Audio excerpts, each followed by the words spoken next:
Super, merci. On a organisé ce webinaire pour vous donner en fait quelques conseils d'écriture pour les projets, donc les derniers appels à projets du défi santé, dont la deadline est le 7 avril ou le 22 avril pour certains. Et donc, tous ces conseils sont basés, entre autres, sur la dernière analyse des rapports d'évaluation qu'on a fait récemment avec l'ensemble du PCM. L'objectif de ce webinaire, c'est donc de comprendre les critères d'évaluation, éventuellement les attentes de la commission et des experts évaluateurs pour vous donner le maximum de chance à votre proposition. Donc, je vais faire un rappel sur la procédure d'évaluation et les critères d'évaluation. Et ensuite, on vous présentera donc notre analyse des rapports des appels 2018 et 2019 pour essayer de dégager un peu les grands points sur lesquels il faut faire attention. Si vous avez des questions au fur et à mesure, n'hésitez pas à les écrire dans le chat, on essaiera d'y répondre.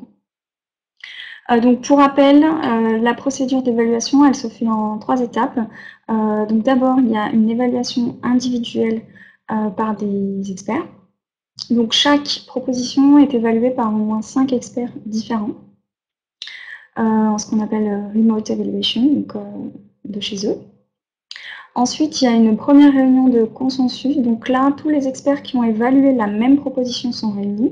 Et là, ils doivent se mettre d'accord sur une note commune et des commentaires communs sur la proposition. Et donc, cette réunion, elle est supervisée par un modérateur qui s'assure que la proposition est traitée de manière juste, équitable, impartiale, etc. Et suite à ça, il y a ce qu'ils appellent une réunion de panel, donc un panel qui sera constitué d'experts qui proviennent des groupes de consensus ou de nouveaux experts ou une combinaison des deux. Et là, c'est de s'accorder sur un classement sur l'ensemble des propositions d'un même topic. Donc, sachant que, en fait, parfois, pour un même topic, il y a, je sais pas moi, 100 ou 150 propositions, ça veut dire que ça va être plusieurs groupes de consensus sur un même topic et ensuite, ces 100 propositions, il faudra les classer. Et donc ça, c'est ce que fait la réunion de panel. Et donc c'est aussi ce panel qui devra départager les propositions qui ont une note égale. Donc si on revient sur l'évaluation individuelle, chaque expert, il peut avoir entre 10 et 20 projets à évaluer. Donc vraiment, quand vous rédigez votre proposition, mettez-vous à sa place et l'objectif, c'est vraiment de lui faciliter la tâche, de lui donner envie de lire jusqu'au bout et de ne pas le fatiguer. C'est un peu bête à dire comme ça, mais c'est vraiment ça en fait. Donc là, on a déjà des premiers conseils. On vous demande dans votre proposition de choisir des mots-clés, 3 ou 4, et il faut vraiment les réfléchir et y penser soigneusement, puisque ces mots-clés vont être utilisés par la commission pour constituer pour choisir les experts qui vont évaluer votre proposition. Donc faites attention au choix de ces mots-clés. Ensuite, il y a l'abstract ou le résumé du projet qu'il faut rédiger. Donc souvent, c'est potentiellement ce qu'on fait en dernier.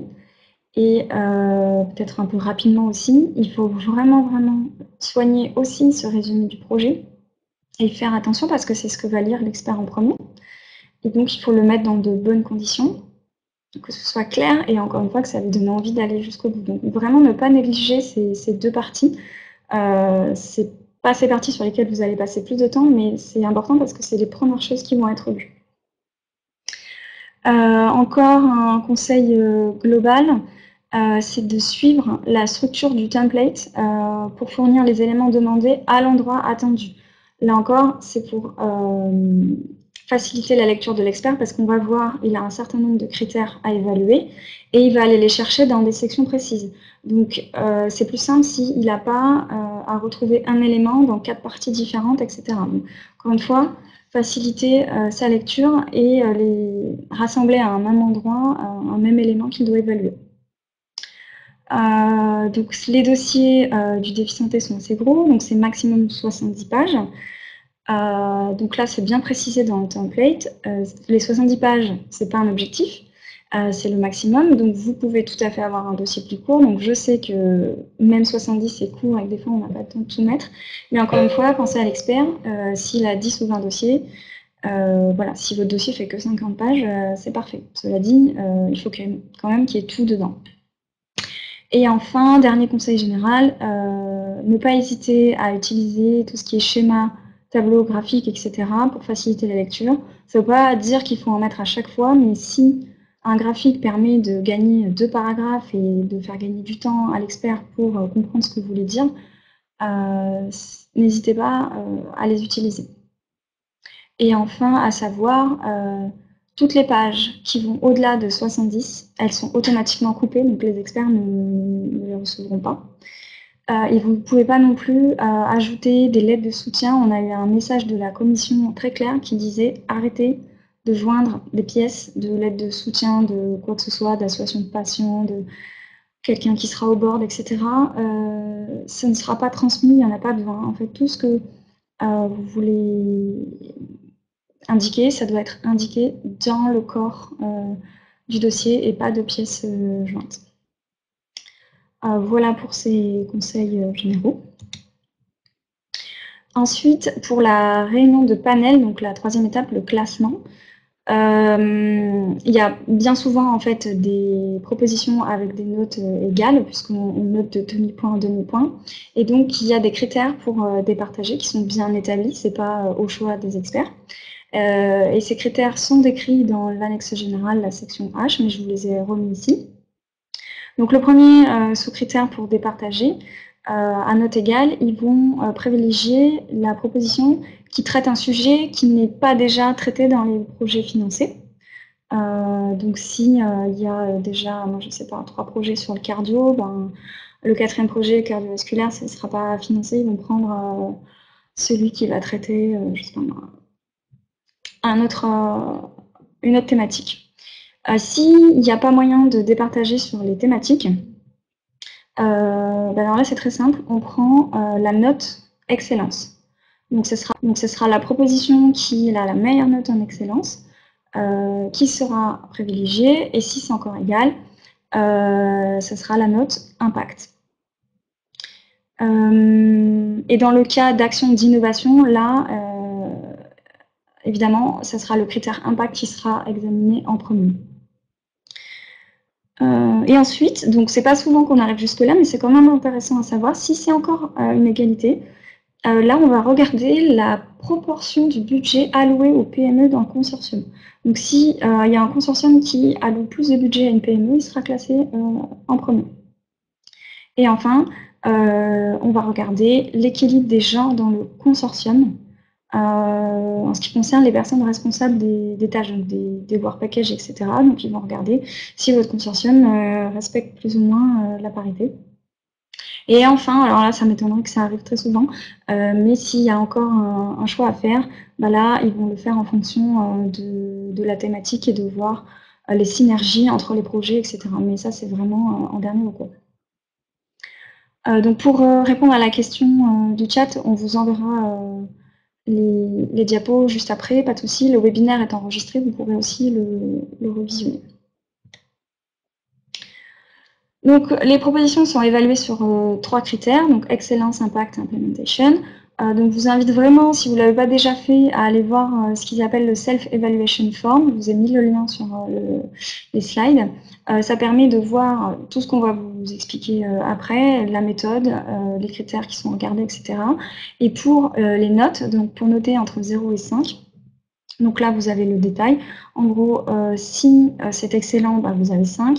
Et ensuite, c'est à l'appréciation de l'expert. Si il trouve que c'est très bien, mais qu'il y a quelques faiblesses, ben, ça sera 4. Proposition qui répond bien à l'appel, mais il y a quand même un certain nombre de faiblesses, 3, etc. Et ils peuvent mettre 3,5, 4,5, etc. Donc les demi-points sont très importants. Et pour pouvoir être classé finançable, il y a des seuils à respecter. Donc pour le défi santé, il faut avoir au moins 4 sur 5 en excellence et en impact, et au moins 3 en implémentation. Et il faut avoir au moins 12 au total. Pour les appels en une étape, quand c'est un appel en 2 étapes, là, il n'y a pas de de seuil de notes, c'est un seuil de budget. Ils prennent le nombre de projets en deuxième étape qui correspond à 3 fois le budget disponible. Ça, c'est un seuil un peu artificiel pour qu'au final, sur la deuxième étape, il y ait à peu près entre 25 et 35% de taux de succès. Donc là, je vous ai fait une petite étude sur les appels 2019, sur la répartition des notes. Donc là, j'ai pris que les RIA et IA, je n'ai pas compté les CSA. Et j'ai classé en fonction des différents calls, donc la DGRTD une étape, la DGRTD 2 étapes et la DG Connect. Donc en fait, c'est pour vous montrer que les notes sont très diverses. Enfin, ça va de 1,5 pour certains projets jusqu'à 15. Et je vous ai dit que le seuil était à 12. Donc pour être finançable, il faut avoir au moins 12. Et là, on peut voir que, suivant les appels, il y a seulement entre 25 et 40% des projets déposés qui dépassent cette note de 12. Donc, si vous proposez, en fait, mon propos, c'est si vous proposez un très bon projet, le taux de succès, il est quand même assez élevé parce qu'il y a beaucoup de projets qui ont des notes assez faibles. Voilà, et ici, je vous ai mis donc, la répartition des notes des projets financés. Pareil, en distinguant les différents calls. Donc la petite barre rouge, en fait, c'est la moyenne des notes financées. Donc on voit que c'est plutôt autour de 13 ou 13,5 suivant les appels. Donc mon propos là, c'est qu'il ne faut pas se contenter de viser le 12, évidemment, puisque le budget de la commission est quand même limité. Donc même si vous avez 12, vous pouvez ne pas être financé parce qu'il n'y a pas assez de budget. Donc il faut vraiment viser le 15, évidemment. Donc on a beaucoup de propositions financées à partir de 13. Et suivant les appels, ça dépend des topics aussi, s'il y a beaucoup de budget ou pas beaucoup. Il y a des projets à 12 qui sont financés. Mais ça reste pas la norme. Donc vous pourrez regarder, j'ai fait la même chose sur les appels 2018. Donc là, on a pareil pour les appels plutôt RTD, on a 40% des projets qui sont au-dessus de 12. Par contre, pour les appels Connect, donc les appels Connect, pour peut-être ceux qui ne connaissent pas, c'est les appels qui concernent les technologies de l'information et de la communication en santé, donc tout ce qui est numérique en santé. Donc là, on a seulement 13% des notes qui sont des projets qui sont éligibles au financement. Donc je n'explique pas forcément pourquoi il y a eu des notes assez basses sur cet appel, mais en tout cas, c'était plus compliqué. Et encore une fois, pour les appels 2018, donc la répartition des notes des projets financés, encore une fois, on a une moyenne à 13,5 avec quelques projets qui passent à 12. Sur certains appels, donc j'ai pas mis tous les détails, je pourrais faire beaucoup plus de stats que ça, mais sur certains appels, en fait, le dernier projet financé, il a 14. Donc voilà, c'est une compétition, vous le savez, donc du coup, important de viser la note la plus haute possible et pas seulement le seuil de 12. Donc voilà pour cette intro générale. Donc là, on va vous présenter l'analyse des rapports d'évaluation, donc ESR, Evaluation Summary Report. Donc on a analysé seulement les appels à projets de type RIA, donc Research and Innovation Action, à la fois les appels de la DG Recherche et de la DG Connect, donc les appels qui concernent le numérique en santé. Pour chaque topic, on a regardé 5 projets financés, 5 projets non financés. Et sur les non financés, on a regardé que ceux qui avaient une note comprise entre 12 et 10, c'est-à-dire ceux qui sont potentiellement qu'on peut améliorer, gagner des points, parce que voilà, on a considéré que ceux en dessous de 10 étaient trop loin pour prendre en compte les commentaires. Et donc pour chaque rapport, on a analysé les commentaires négatifs et positifs pour chaque sous-critère. Et donc là, on va vous présenter ce qui est ressorti de cette analyse. Et donc, je laisse la parole à Cécilia pour le premier critère, excellence. Bonjour tout le monde. Rappelle que l'excellence, c'est le premier critère qui est utilisé dans la classification de projet. Et dans ces cas-là, il y a 4 catégories qu'on doit regarder. On a écrit en anglais et je vais parler anglais et français parce que c'est très important qu'on comprenne les mots en anglais parce que les projets sont écrits en anglais. Bon, pour la première catégorie, c'est clarity and pertinence of the objectives. Ça veut dire qu'on doit décliner nos projets en objectifs très clairs, mesurables, réalistes et atteignables. Il doit être cohérent avec les impacts du projet et l'exploitation attendue du projet. On peut diviser ça en objectif général et objectif spécifique. Il doit être en relation avec le programme de travail, évidemment. Pour voir tout ça, voir les templates qui est dans le Work Program H2020 pour voir comment rédigir ces sections. Prochaine, c'est le soundness of the concept and credibility of the proposed methodology. Tu dois décrire en détail les méthodologies de recherche et aussi la démonstration jusqu'à première application commerciale s'il y a des actions de recherche et d'innovation. Évidemment, il y a un template pour ça aussi, pour regarder. La prochaine, c'est le work beyond the state of the art and innovation potential. Beyond the state of the art. Ça, c'est le mot-clé là. Parce que ce n'est pas les choses qu'on peut trouver maintenant, mais c'est les choses au-delà. Okay? Au-delà de l'état de l'art dans les domaines concernés. Et ça va permettre de faire avancer les recherches dans les objectifs très ambitieux. Aussi, c'est très important, les innovations du projet, l'originalité du projet et les résultats attendus. Voilà le template pour ça aussi. La quatrième catégorie, c'est l'appropriate consideration of interdisciplinary approaches and, where relevant, use of stakeholder knowledge and gender dimension in research and innovation content.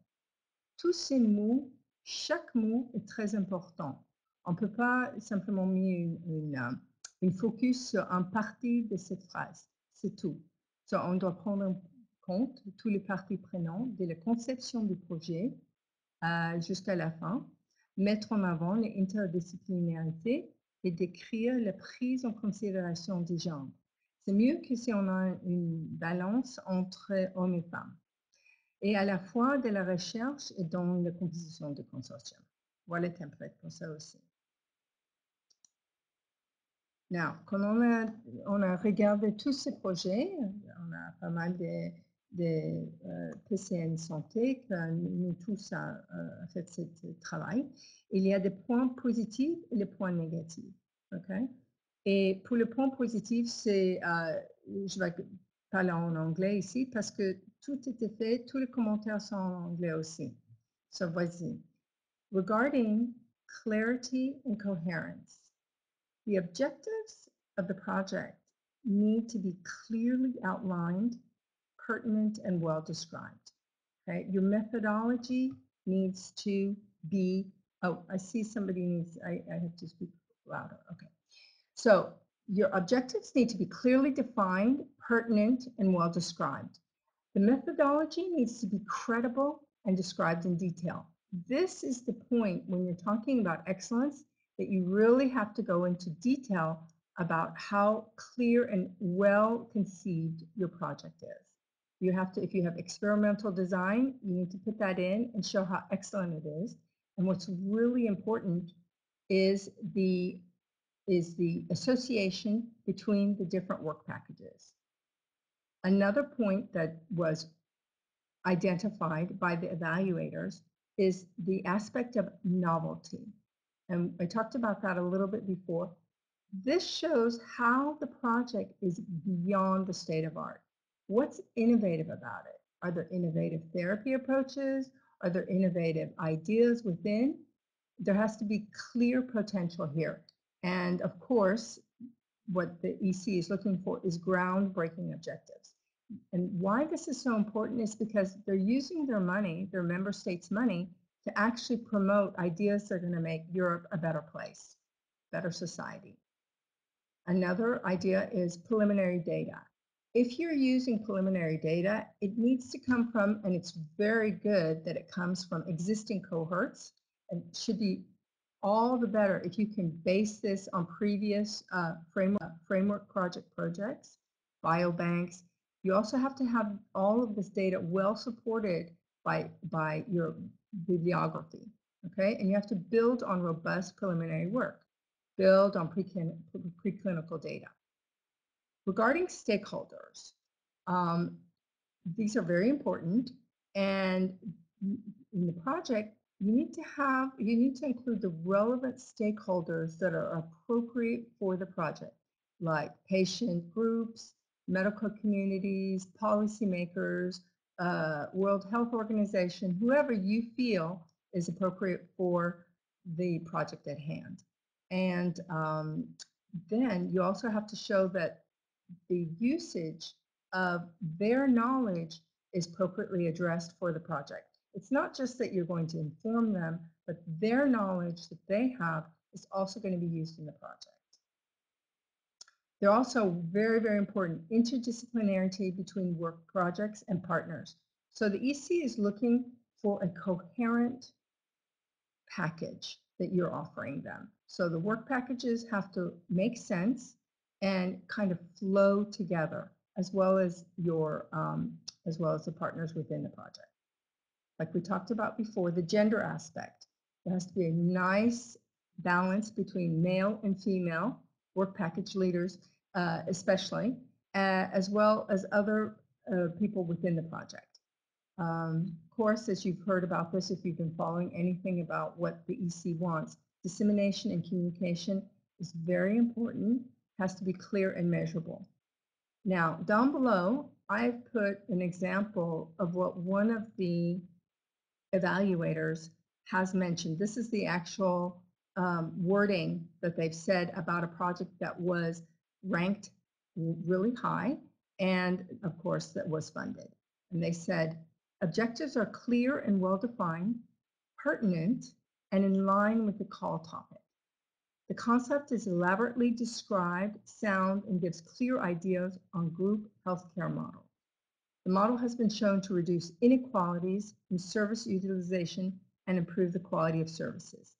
Now, the reason why in all of these different kinds of criteria of evaluation, we have put examples is because they synthesize very nicely what your project has to do. So now we'll go into the negative points. And the negative points are really it's kind of like the opposite of the positive points, okay? Methodology, it's not detailed, it's not rigorous, it's too generic. There's no rationale between the selection of drugs in one particular project. Convincing details are lacking. Of course, novelty, it's not beyond the state of the art. Now, it could be right at the state of the art, but if it's not beyond, the evaluators will flag this and you will get a lower note. There's no real breakthrough, there's no advances in the state of the art. Ethics, this was an important one too. It needs to describe how these are handled in the project. The lack of preliminary data. If you have a hypothesis within your project and you don't have past preliminary data to back this up, this will be flagged as well. Gender wasn't well established, not sufficiently developed. And the cost effectiveness, that was a big one too. And when I say a big one, I mean that this was constantly brought up in the comments that were negative, that reduced the point total. And that is that your project was not cost effective, or cost effectiveness was not taken into account. There was no analysis included. And we're not talking about statistical analysis. We're talking about just text, how you actually thought about this and that you took this into account. So, now back to French, de conseil pour cette partie-là. On doit détailler, expliquer sa méthodologie et les choix scientifiques. On doit appuyer sur les données préliminaires solides et inclure l'ensemble des parties prenantes sur les thématiques du patient jusqu'aux entreprises. Voilà. Sophie, this is your part. I pass my Oui, pardon. Oui, je information n'avais back to pas my activé colleague. mon micro. Merci Cécilia. Donc, moi, je vais vous parler du critère de l'impact, donc le deuxième critère, donc, qui est aussi divisé en 3 sous-critères. Donc le premier, c'est comment le projet va vraiment contribuer à chaque partie des impacts attendus qui sont mentionnés dans le work programme du topic auquel vous répondez. Donc c'est là où vous devez expliquer vraiment pour chaque point comment vous y répondez. Donc à la fois sur les impacts listés dans le topic, mais aussi sur les impacts plus généraux attendus dans le programme de travail santé. Et on va y revenir. Ensuite, il y a une deuxième partie, donc tout autre impact important qui n'est pas spécifiquement mentionné dans le work programme, mais qui va permettre donc d'améliorer la capacité d'innovation et surtout créer des opportunités de nouveaux marchés. Donc là, on va regarder comment votre projet va contribuer à la croissance de l'Europe, en fait, puisque, comme l'a dit Cécilia tout à l'heure, c'est de l'argent public et donc la Commission veut que ça ait un impact fort. Et donc, c'est pas forcément, disons, à court terme, c'est pas forcément le cas pour des projets qui vont être très amont, qui vont être dans la recherche fondamentale, mais vous l'avez peut-être constaté, ces 2-3 dernières années, il n'y avait pas beaucoup de projets de recherche fondamentale dans le défi santé.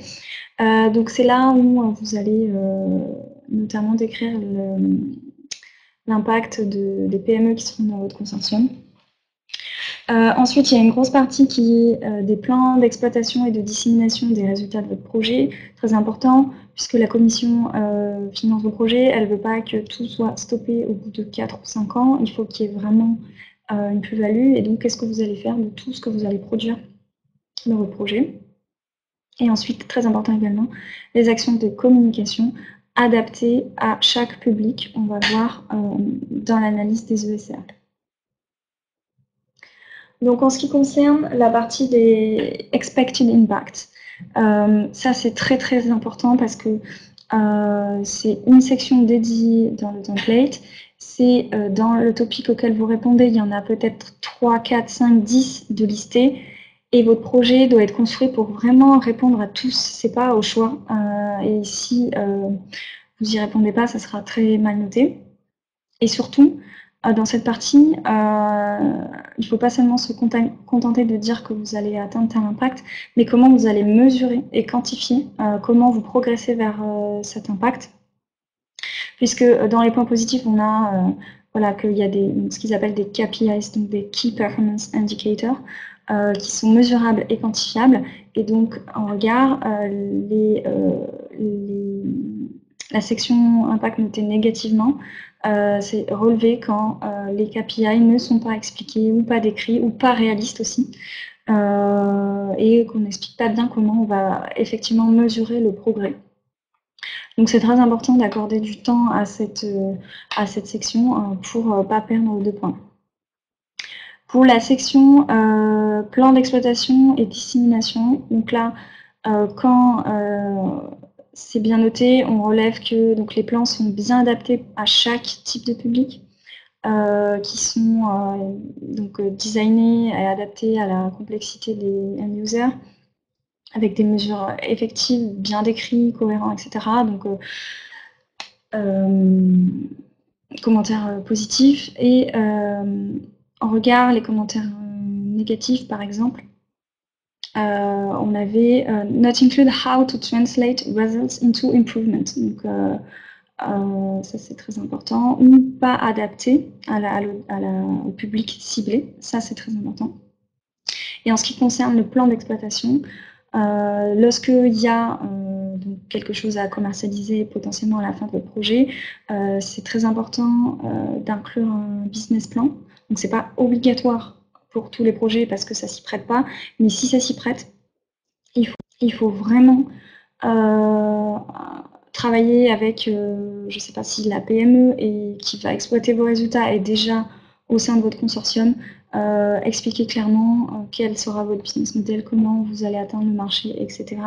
Si votre projet ne s'y prête pas et que vous n'êtes pas encore là, il faut quand même montrer que vous y avez réfléchi, puisque si ça arrive à la fin de votre projet, il faudra pouvoir proposer quelque chose. Donc voilà, avoir des détails et une structure adaptée à votre projet évidemment, mais soit montrer que vous y avez réfléchi sérieusement, soit proposer quelque chose de concret. Ensuite, il y a tout ce qui est management de la propriété intellectuelle. Donc là, c'est pareil. Ils ne veulent pas qu'il y ait de risque, entre guillemets. Donc, il faut que tout soit discuté. Donc, encore une fois, tout dépend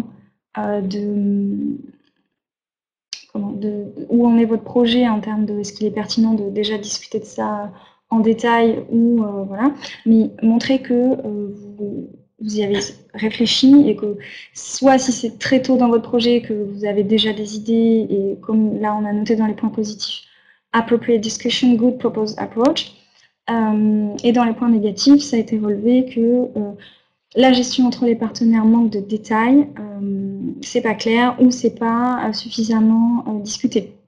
Et donc ça, c'est quelque chose qui va être très mal noté si vous n'avez pas considéré ce point. Il y a aussi donc, toute une partie qu'on ne va pas détailler ici, mais ce qui est très important, c'est le Data Management Plan. Donc maintenant, dans la plupart des projets, il va y avoir une quantité de data assez importante qui va être générée. Et donc là, il y a vraiment une grande partie sur comment vous allez gérer toutes ces datas, que ce soit la collecte, le stockage, évidemment, et éventuellement le partage, tout ça dans le respect des règles, des réglementations européennes et nationales, etc. Donc ça, c'est très important. Et ensuite, il y a la partie dont je vous parlais, comment vous allez contribuer à la compétitivité de l'Europe. Donc ça, c'est un des gros impacts attendus du programme Horizon 2020. Donc contribuer à la croissance des job growth, donc ça s'appelle, en Europe. Et donc il y a ce critère très important. C'est pour ça que lorsque c'est pertinent, les experts apprécient que la PME qui pourra éventuellement exploiter les résultats, s'il y a quelque chose à commercialiser, soit déjà intégrée en tant que partenaire dans le consortium. Si c'est une start-up à créer, que ce soit bien détaillé aussi. Mais donc là, par exemple, dans les points positifs, on a donc la diversité des pays dans lesquels on va implémenter la solution. Il y a du potentiel commercial pour la mise à l'échelle. La business niche est bien décrite, etc. Donc vraiment, passer du temps là-dessus si c'est pertinent pour votre projet toujours. Et donc pareil, dans les points négatifs, on a le fait que l'impact sur la PME qui est incluse dans le projet, elle n'est pas expliquée ou pas expliquée en détail. Si vous avez des PME dans votre projet et que vous n'adressez pas du tout cette partie, ça va être compliqué. Donc vraiment prendre le temps de faire ça.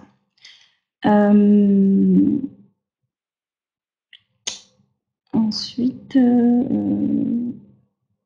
c'est bon, j'ai tout. Donc là, j'ai mis pareil un exemple de commentaires qui étaient très bien notés dans la section impact. Donc on a ici donc un plan cohérent pour capitaliser et disséminer les outils à une large variété de publics, et especially after closure. Donc ça, c'est important d'arriver à se projeter après la fin du projet. C'est quelque chose qui est très apprécié.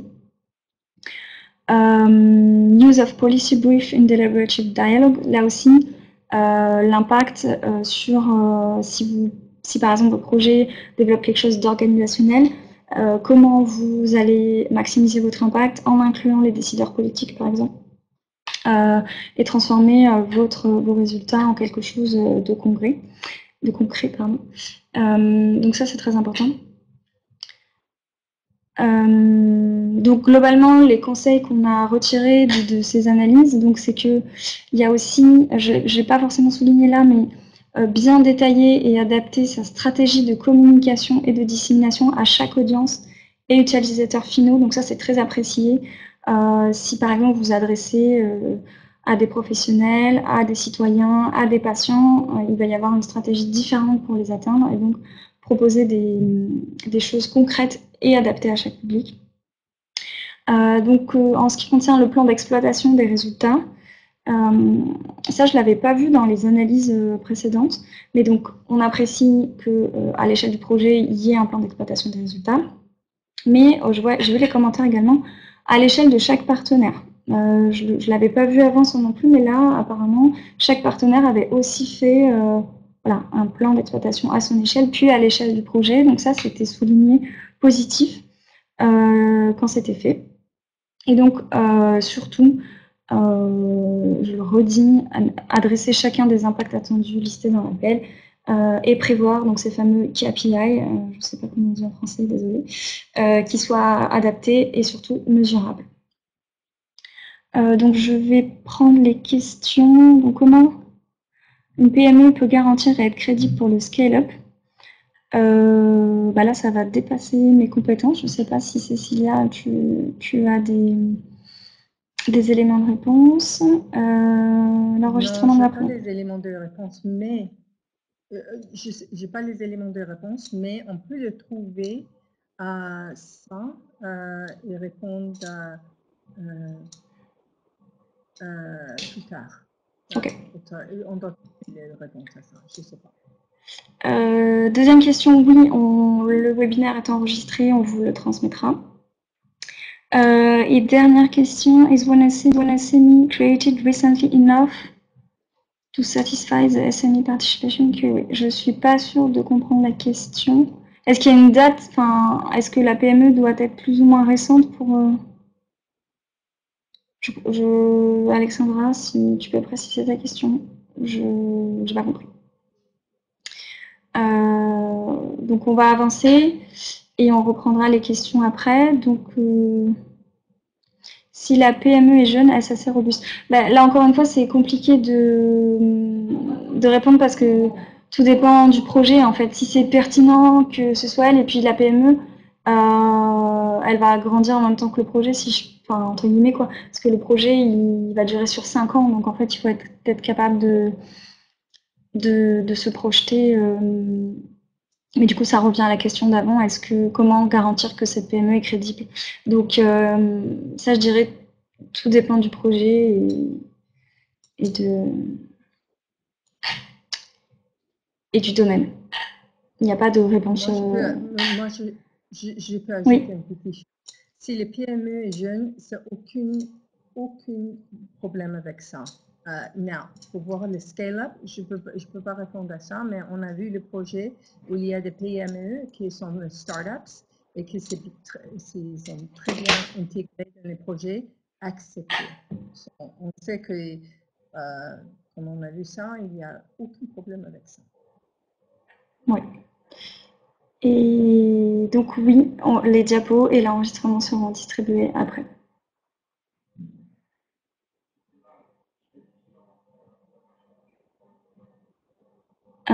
Le ROI doit être assuré dans un temps limité court, moyen ou long. Est-ce que vous pouvez préciser la définition de ROI? Parce que là, je ne l'ai pas. Return on investment. Ah, ok.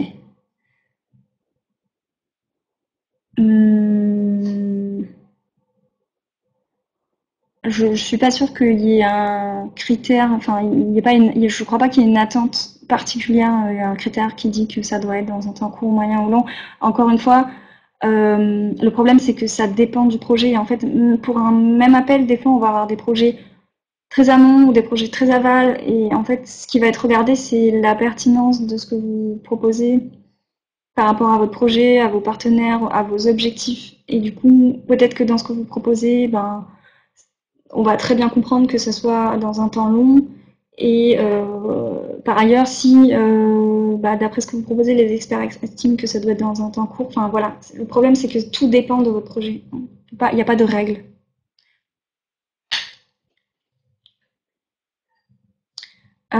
Cécilia, je te laisse la parole pour la suite.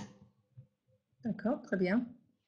Okay, back to English. Again, I'll speak up to make sure that you understand what I'm saying.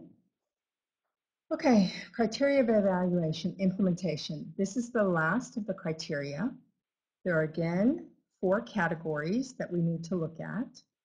First one is quality and effectiveness of the work plan, including extent to which the resources assigned to work packages are in line with the objectives and deliverables. Évidemment, c'est super important. Ça, c'est presque la raison d'être de votre projet. Okay, the description of the work plan is really important. The work packages, the timeline, and the deliverables. Look at the template for this as well. Next part of the category is appropriateness of the management structures and procedures, including risk and innovation excuse me, management. Oui, c'est super important, le modèle de gouvernance, de structure de management de consortium, les stratégies de gestion des risques et d'élimination, tout sont importants parce que les évaluateurs veulent savoir si le projet vraiment va tenir le route depuis les 4-5 ans à venir. Third part, complementarity of the participants and extent to which the consortium as a whole brings together the necessary expertise. Vous devez décrire l'expertise de chacun dans le projet et l'apport de chaque partenaire ainsi que leur complémentarité. They want to make sure that the project as a whole will work together, that there are no gaps, and that the project has already on paper looks like it's going to succeed and give you the deliverables and milestones that have been set. Next one is the appropriateness of the allocation of tasks, ensuring that all participants have a valid role and adequate resources in the project to fulfill that role. So, tout ce que on écrit là-bas doit être cohérent avec le projet et prévoit une répartition de les subventions entre les partenaires, en accordance avec les activités et les participations de chacun. What we'll see in some of the comments that have been given is that when the evaluators think that some work package leaders have more work to do than others, or that some of the work packages or the partners don't really seem to have a prominent role, they flag you on that and they take off points.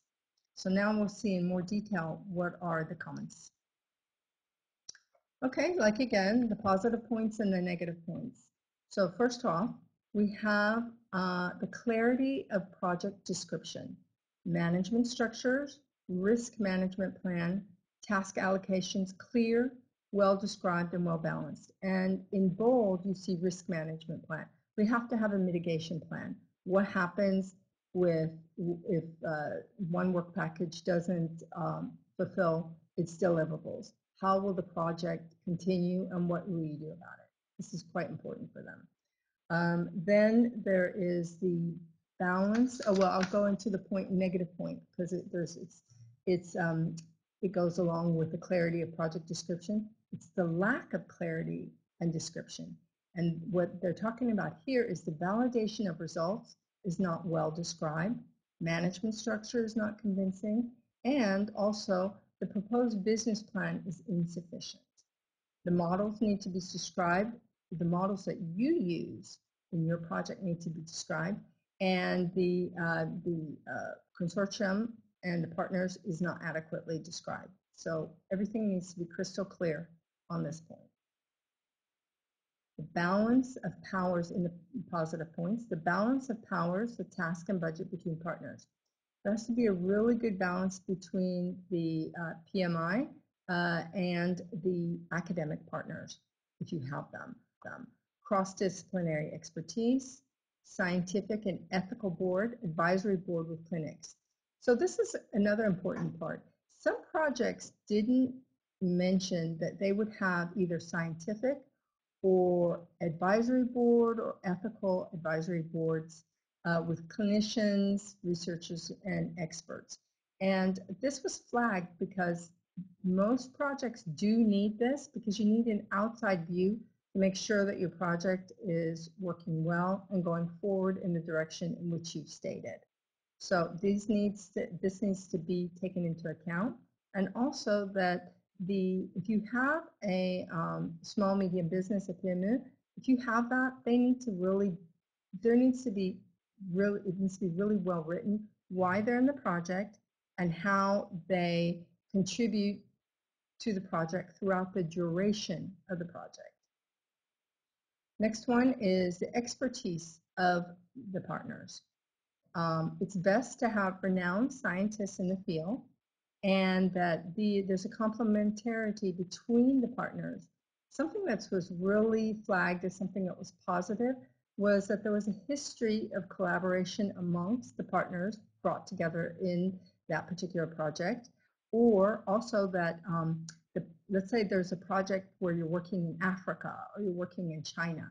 If the PI or the coordinator already has done work in those countries or is, from those countries, that's really good, and that's noticed by the evaluators. Any kind of pre-existing links and partners that have already worked in EU projects, this is all positive and all needs to be placed in there. And especially if it's in EU projects, past EU projects that relate to the topic at hand. As we described before, there has to be detailed risk mitigation.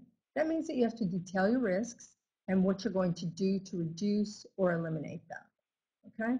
And there can be risks, and that's great to show that, but you just need to show what are you going to do to mitigate them, to make them less important and not thwart the project. In the negative points, regarding clinical trials, there wasn't enough explanation about the role of the partners and perhaps the different countries involved. So this needs to also be very, very clear. You need to also talk about how you're going to, what are the role of the partners and which countries are you having partners in, and why is this important in terms of clinical trials. There was also points flagged of low recruitment rate per center, and that it wasn't, they didn't think that, the evaluators didn't think that it was a standard practice used to recruit. So that's all very important if that's your domain. And in this one, it's very important to have an ethical advisory board, especially when we're talking about recruitment of patients or cohorts. We already talked about the lack of clarity and description. Next one is cultural factors weren't addressed when focusing a targeted country. So this was crucially important, and that's why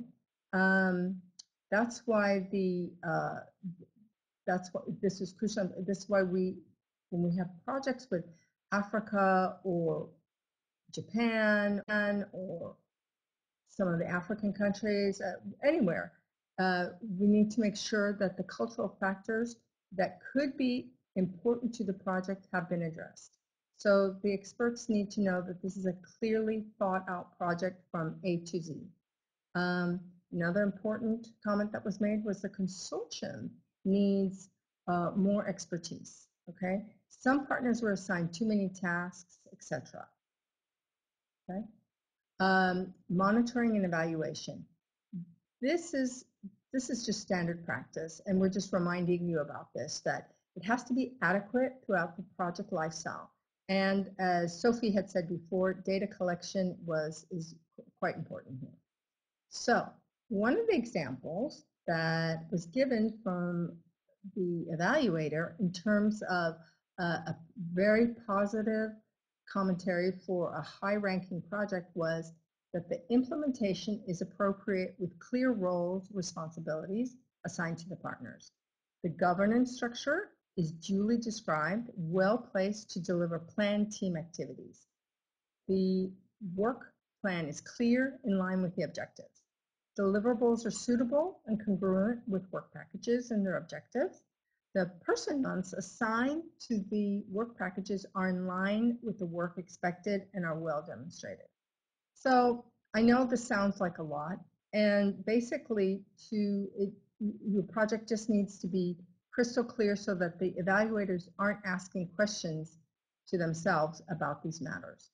So, in general, le conseil, c'est faire des analyses des risques détaillées et prévoir un plan de mitigation complet, souligner la complémentarité et les collaborations existantes entre les partenaires et soigner l'élaboration des work packages et l'allocation du budget de chacun. Okay, so now, je vais voir s'il y a des questions.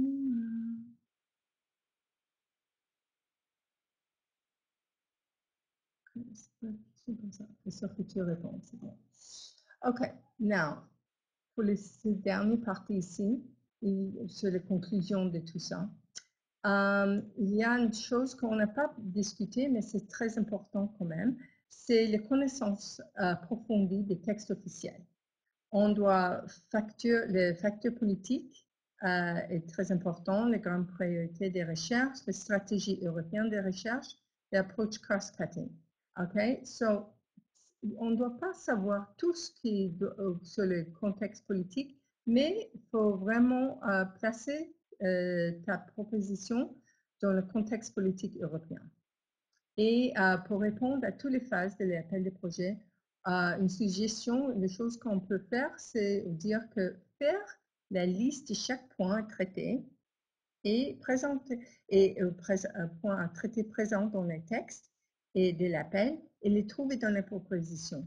C'est une très bonne façon de voir si vous avez bien répondu à tous les critères nécessaires.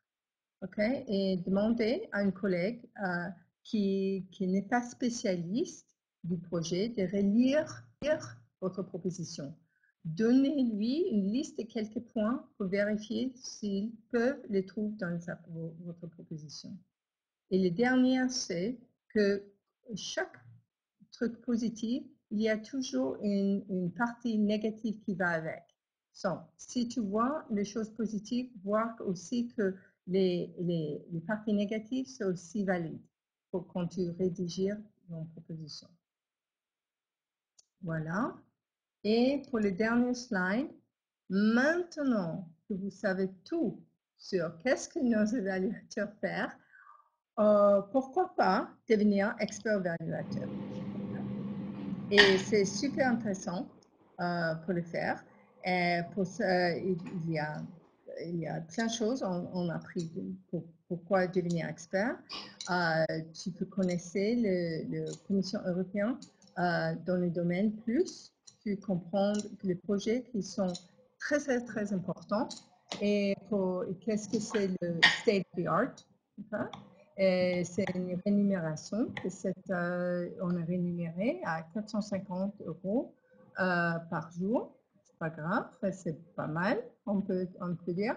On doit examiner, évaluer les propositions déposées dans le cadre des appels, travailler dans le cadre des sessions courtes, une durée maximale de 10 jours par an. C'est pas mal, à la distance de Bruxelles et de Luxembourg. Les personnes peuvent le faire. Pour être expert, il y a 4 critères pour les sélections des experts. C'est l'expertise, c'est technique ou les gestions des projets, ou des innovations, ou d'exploitation et dissémination, communication ou business development. Il y a des diversités géographiques, des parité, et il y a une rotation renouvellement 30% par an. Il y a un webinaire qui sera dédié à toutes ces informations il a déjà eu lieu. Il est disponible en ligne. Ah oui, super.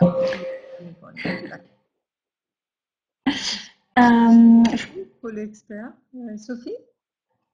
Oui, je voulais juste ajouter une chose que j'avais oubliée. Donc, comme l'a dit Cécilia, c'est super important d'être expert. Déjà, d'une part, on n'a pas assez d'experts français. On n'est pas bien représenté dans le pool des experts. Et surtout, une fois que vous avez expertisé une vingtaine de projets, vous comprenez comment ça marche, qu'est-ce qu'il faut faire, pas faire, et donc plus facile pour écrire une proposition. Et aussi, ça vous permet, même si vous êtes soumis à confidentialité, vous voyez un certain nombre de projets passer et potentiellement, ça vous permet d'élargir votre réseau. Et une chose que je voulais ajouter sur les experts, c'est que ce sont des experts, mais l'expert du domaine, c'est vous. Donc, pensez toujours au fait que l'expert qui va vous lire, il n'a pas le même niveau de connaissance que vous de votre thématique. Et donc, des choses qui peuvent vous paraître peut-être futiles, il faut vraiment tout bien expliquer pour pas qu'il se pose de questions. Et donc, chaque fois que vous formulez une hypothèse, etc., il faut bien réexpliquer pourquoi cette hypothèse est hyper pertinente. Et d'où l'intérêt de, comme l'a dit Cécilia, de faire relire à un collègue qui n'est pas forcément familier de votre projet, mais du coup qui pourra souligner en fait ces choses-là qu'il ne comprend pas parce que vous êtes dedans et ça vous paraît évident. Donc voilà, ce sont des experts, mais pas forcément hyper pointus sur votre domaine puisque c'est vous le meilleur, puisque vous déposez un projet européen. Je veux ajouter un petit truc avec l'expert aussi. Ici, au CEA, on a eu des personnes qui ont demandé d'être experts et ils n'ont pas entendu une réponse de la commission maintenant. Et maintenant, on sait pourquoi. Parce que quand on fait un dossier pour être expert, on doit choisir très précisément le mot-clé qui définit comment on est expert. Il faut vraiment choisir bien ça pour que c'est pertinent au projet H2020 et pour la suite Horizon Europe. Oui. Pour nous, on a fini. Si vous avez des questions maintenant, on peut les prendre si on n'y a pas répondu déjà au cours du webinaire. Donc le webinaire sera mis en ligne dès que possible et on va vous envoyer en tout cas les slides dans la journée. Et si vous avez des questions par la suite, n'hésitez pas à nous contacter via l'adresse générique. Donc j'ai noté la question de Emmanuel, donc je vérifie ça et je vous réponds par mail.